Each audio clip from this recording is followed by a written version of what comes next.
So Kim, what's on your radar today?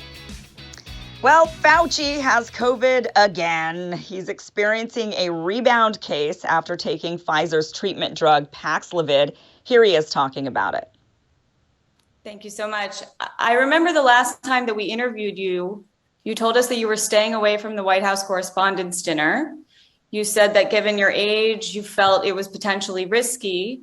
And unfortunately, just weeks later, you ended up getting COVID yourself. Are you doing any better now? Well, yes, I am, but I've had an interesting course that I think is becoming more and more typical the more clinical experience we get. I turned positive about 2 weeks ago with very minimal symptoms. When they increased, given my age, I went on Paxlovid for 5 days. And I felt really quite well, just a bit of rhinorrhea and fatigue. And after I finished the 5 days of Paxlovid, I reverted to negative on an antigen test for 3 days in a row. And then on the 4th day, just to be absolutely certain, I tested myself again, and I reverted back to positive by the antigen test. So it was sort of what people are referring to as a Paxlovid rebound. And then over the next day or so, I started to feel really poorly, much worse than in the first go around. So I went back on Paxlovid, and right now I am on my 4th day of a 5-day course of my second course of Paxlovid. And fortunately, I feel reasonably good. I mean, I'm not completely without symptoms, but I certainly don't feel acutely ill. Okay, so he caught COVID, had minor symptoms, then his symptoms started to get worse, so he started a round of Paxlovid. He then felt better and tested negative for a few days, and then suddenly he tested positive.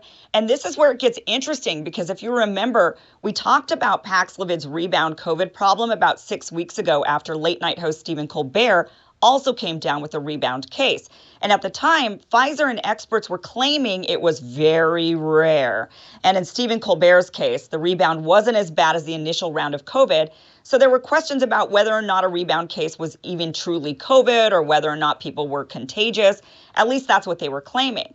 But people online having real world experiences were saying otherwise. People were claiming it was way more common than just rare, and that the second wave of the virus was often worse. But those stories were dismissed. Now we have Fauci telling the same story. And I'll give him props for being transparent about his symptoms and telling us the truth. But those props are short-lived, because here comes Fauci with another one of his noble lies. According to the New York Times, Fauci says he believes Paxlovid kept him out of the hospital, even though he tested positive again. The article reads, Fauci sought on Wednesday to discourage doubts about the antiviral drug Paxlovid after disclosing that he had suffered what appeared to be a rebound of COVID-19 after taking a 5-day course of the pills. Paxlovid did what it was supposed to do, Dr. Fauci 81 said in an interview, saying that he believed that the treatment made by Pfizer kept him out of the hospital when he first tested positive for the virus on June 15th. He added that he thought the drug also reduced the severity of his initial symptoms. So here's Fauci telling us there's no issue with Pfizer's treatment drug because he wants to discourage doubts.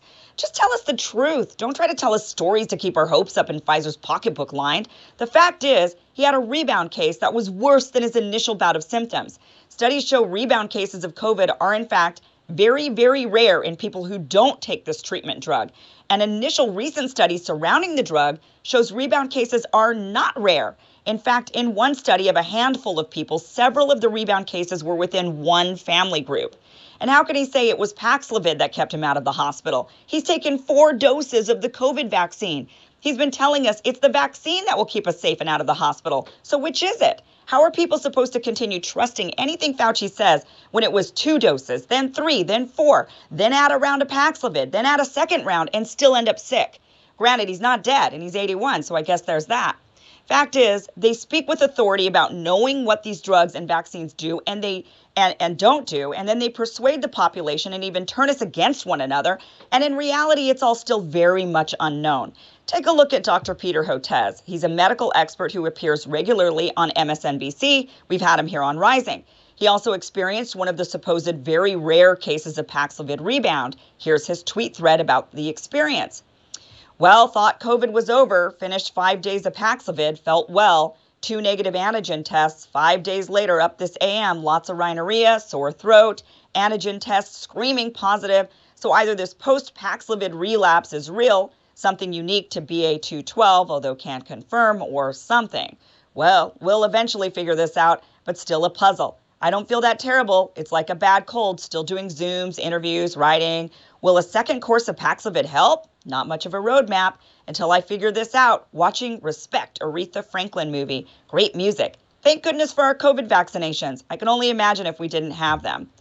Well, first of all, he's admitting here that there are many unknowns and they're working to solve a puzzle. It isn't settled science. Secondly, if the vaccines work, why even take Paxlovid? Lastly, do we trust and follow data and science? Because the fact is, the clinical trials that allowed Paxlovid authorization for use were done on unvaccinated, high-risk patients, not 4-time jabbed Stephen Colbert, Anthony Fauci, or Peter Hotez. These men are taking the drug off label without any clinical data to back up its use for them, and yet Fauci doesn't want to dissuade people from using it. It may very well be true that the rebound cases do not happen in the unvaccinated who take Paxlovid, the group it was designed for and tested on. But many people are taking it who've been vaccinated over and over. Do they trust the vaccines or not? Do they follow science and the data or not? Because at this point, the answer to both of these questions seems to be no. The real response is, these guys are throwing the kitchen sink at COVID, and they have no idea which thing that saved them, if any of them at all. They lambasted and ridiculed others who were willing to try anything and everything, and apparently it's only okay to experiment with off-label drugs when it's promoted by big science and big pharma. So I'm curious on your take on this, especially Robbie. Look, Paxlovid was authorized. I get it. You're always saying get rid of the FDA. We don't need any regulation or anybody looking at it. But at the end of the day, we do have to know whether or not something actually works. And Paxlovid was rushed through. And really, the clinical trial data is very, very good for unvaccinated people. The people they tested it on, they only tested it on unvaccinated. They never tested it on a single vaccinated person in the clinical trials. And it had a 90% efficacy of keeping them out of the hospital. So it was as good as basically being vaccinated. If you didn't get the vaccine, or you couldn't take the vaccine, you could take Paxlovid and stay out of the hospital. These guys are 4 times jabbed, all 3 of these men who are having a rebound case after taking Paxlovid. I mean, don't you think we need more, the FDA to do their job and actually look at this and say, that is an off-label use. We don't, you're not authorized to use it for that. I mean, or do you just say, nah, just... I wouldn't stop them from using it, but we need to update the recommendations, certainly. I mean, with Fauci himself suffering what is obviously what he admits. He openly admits, and actually I was glad to see him really walk obviously we have our criticisms of Fauci, but to actually walk people through exactly what he experienced and to call it what it is, which is this Paxlovid rebound. So given that, I would like to see the public health advisors maybe change what their recommendations are and maybe say, you know what, if you're vaccinated and boosted and you contract COVID, as you inevitably will, because that's no guarantee that you won't get it, we do not necessarily recommend that if you're in a high-risk group, you take Paxlovid, because we are seeing the rebounds and we've only tested it, like you said, Kim, seeing the remarkable success with unvaccinated. So I would think the recommendations should change. I wouldn't deauthorize it, but I would certainly how we're talking about it should be different if even Fauci himself experienced this exact thing. Yeah, it would be nice if some of these conversations, I mean, the world of people who are frustrated with Fauci and are frustrated with the recommendations that have come down the pike and some of the inconsistencies in the back and forth is so broad and is so politically diverse that I think part of the issue is that I never see Fauci being questioned by anybody from that world and having conversations with people who can really get him to respond to some of the concerns that are so often vetted in conversations like these, on shows like these, that do have a broader kind of ideological net. And again, I'm constantly bringing this up because I'm very concerned with this kind of crisis of confidence and how to rectify it without these kind of draconian truth ministries and stuff that seem to be the Biden administration's response. But I also think ignoring it and like people going further and further into their silos and becoming more distrustful of each other isn't useful either, especially when there is some kind of scientific something at the root of this. And if the answer is, well, we hadn't quite figured it out yet. Oh, we rushed this out or this recommendation out because we're in the middle of a pandemic and we don't want to keep potentially useful medications from people. Fine, just say that, but you have to be nimble and dexterous about changing recommendations when the evidence bears something out different, and trust that the public, because you've been in communication with them, honest, open communication with them, doesn't see your revised opinion as something to cause them to lose faith. Rather, they see the fact that you're willing to say, hey, I was wrong, here's a new recommendation, as something that makes them invest faith in you as a person and as an institution. I would like think to where see they Fauci went wrong. ask that question, yeah. Yeah, I mean, where they went wrong is in the beginning, they should have just said, we don't know, but this is better than nothing. Yeah. Right? I mean, that's what they should have said. We don't know, but it's better than nothing. And instead they said, no, this is it. And you are anti-science if you don't believe in us. You know, if you don't take your 2 jabs, that is going to end the pandemic. That is going to do it. And you're anti-science for not doing it. And then they said, okay, now you need a 3rd. And then they still wouldn't come back and apologize to the people that they demonized and called anti-science, anti-vaxxers. And then you needed a 4th jab. And now these guys are taking 2 rounds, not 1, but 2 rounds of Paxlovid on top of being 4 times jabbed. At some point, you've got to say this is getting to a level of insanity. And there's I think a big apology, honestly, that there needs to be a reckoning. For one, the reason why we have to bring this up and the importance of it is there will be another pandemic at some point, hopefully not in our lifetime, but likely because of the way things are going. And when it does happen again, we need to learn from this and not say, hey, this is what worked. You know, we rushed out a vaccine that worked the first time, so we're going to do it again. That's not true. And we need to own that. And we need to say we need to do this differently next time.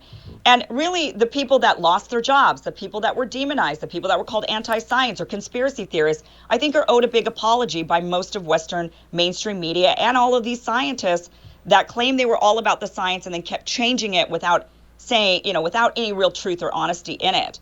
And the truth is they don't know. They're still experimenting. This was a pandemic. Everybody was scared. We get that.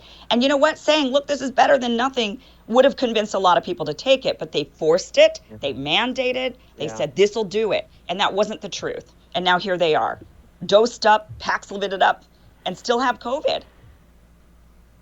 Amen, So Kim. that's my rant. Amen. Maybe your last. You said before we started filming that you hope this gets to be your last COVID radar. Yeah, I'm hoping. Yes, I keep saying that. I want this to be my last time I have to talk about this. But just the hypocrisy is so glaring, and especially with it being Fauci. And I am glad he's at least transparent with his symptoms. But still, then saying no, but it was the Paxlovid that kept me out of the hospital. What? How do you know? Yeah, how was it not the 1st, 2nd, 3rd, or 4th dose of the vaccine that kept you out? What was it? Right. We don't know. Oh. But he is 81. He's high risk. So glad he's still alive, I suppose. You know, he seems to be doing well. And right. We want that to continue. We want people to survive. Yes. We want people to survive this horrible disease. Have it over with. Go away. Yes. So. Well, tomorrow on Rising, we'll pass the baton to Ryan Grimm and Emily Jashinsky. They'll go over the breaking SCOTUS rulings that came out today. Be sure to like, share, and subscribe so you never miss any content. And for those of you who like to listen while on the go, we are available anywhere you listen to podcasts. Thanks for tuning in. It'll be nice to be reunited next week. Robbie? I'll be back in studio next week if I survive my trip to Aspen. I did see, while we were filming, 3 deer ran past. So I'm staring at this window porch kind of area, and so they were right in front of the window. They were 6 feet away. It was hard not to go, oh my gosh, deer, so cool. As we were talking about very important subjects. So I'm going to go out into the wilderness, have a little adventure, but I'll see you all next week. All right, sounds great. All right, everybody, bye-bye. Thanks for watching. Bye-bye.